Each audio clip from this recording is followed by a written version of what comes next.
नमस्कार साथियों, जय श्री कृष्ण।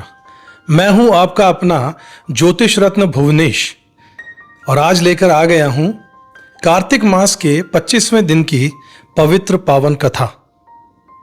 अगर आपने पिछली कथाएं मिस कर दी हैं तो कोई बात नहीं, मैंने चैनल पर उसके वीडियो पहले से मौजूद कर दिए हैं। अगर आप चाहें तो डिस्क्रिप्शन में लिंक में जाकर उन्हें सुन सकते हैं साथियों। अब बिना देर किए चलिए शुरुआत करते हैं आज की कथा की।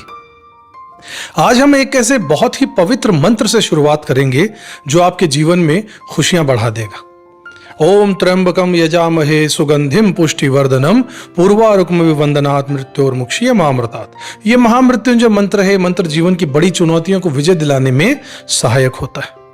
अगर किसी परिवार में कोई गंभीर रूप से बीमार हो, हॉस्पिटल में हो या फिर जीवन को अगर कोई खतरा हो तो इस मंत्र का नियमित श्रद्धापूर्वक जाप करना बहुत लाभदायक रहता है साथियों।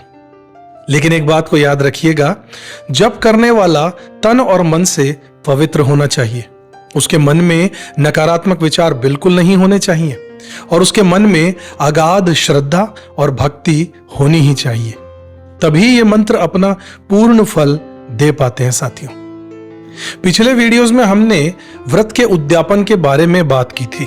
उद्यापन वही 5वां काम है जो व्रत का पूरा फल देता है। इसमें ब्रह्मस्नान, तुलसी पूजन, हरि जागरण, दीपदान और फिर उद्यापन महत्वपूर्ण होता है साथियों। उद्यापन की विधि बहुत सरल है पर विधि पूर्ण जरूर होनी चाहिए। शुक्ल चतुर्दशी के दिन तुलसी के चारों ओर सुंदर मंडप बनाइए। मंडप को तोरण, बंधनवार और फूलों से जरूर सजाइएगा। चारों द्वारों पर मिट्टी के 4 द्वारपाल जरूर रखिएगा। पुष्यदीप, सुशील, जय और विजय। तुलसी के चारों ओर सर्वतोभद्र चक्र बनाइएगा। ऊपर पंचरत्न और नारियल रखकर कलश को वहां स्थापित कीजिएगा।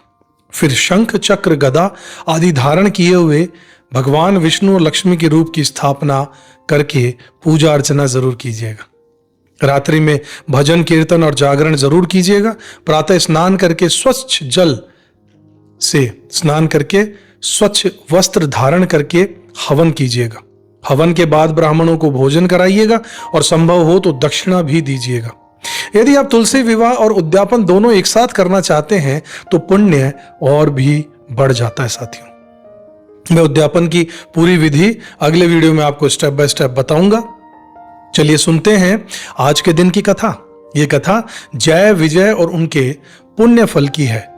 पिछले अध्याय में हमने देखा कि भगवान विष्णु के भक्त विष्णुदास जैसी सच्ची भक्ति का फल कैसा होता है।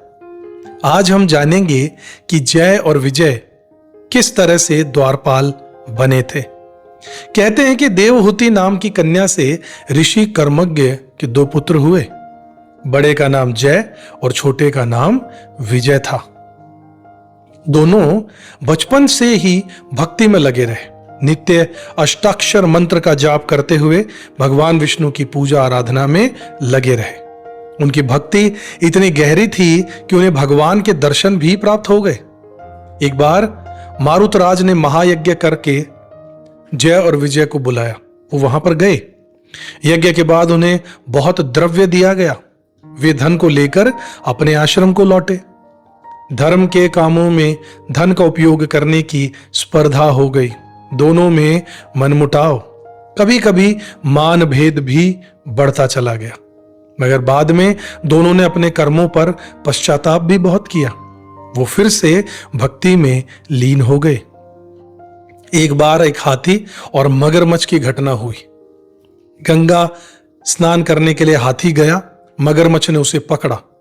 गज ने विष्णु का स्मरण किया। उसी स्मरण से भगवान प्रकट हुए।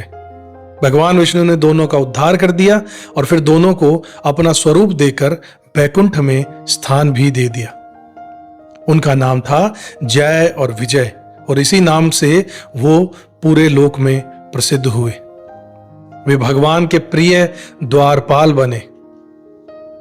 साथियों, इस कथा का साफ संदेश ये है कि भक्ति, संयम और निरंतर अभ्यास का फल बहुत बड़ा होता है। दान और यज्ञ जरूर करना चाहिए, मगर जो मन से निष्ठा से भक्ति करता है उसका फल अनंत मिलता है।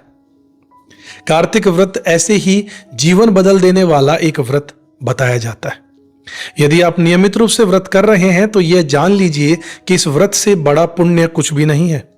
ब्राह्मणों की सेवा, तुलसी पूजन और हरि जागरण, इन सब का फल कालांतर तक मिलता रहता है। तो साथियों, यही थी कार्तिक मास के आज की कथा। अगर आपको ये कथा अच्छी लगी हो तो वीडियो को लाइक कीजिएगा और शेयर कीजिएगा, और चैनल को सब्सक्राइब करना बिल्कुल मत भूलिएगा। बेल आइकन भी दबा दीजिएगा ताकि अगली कथा का नोटिफिकेशन तुरंत आपको मिल जाए। साथियों, जय श्री राम।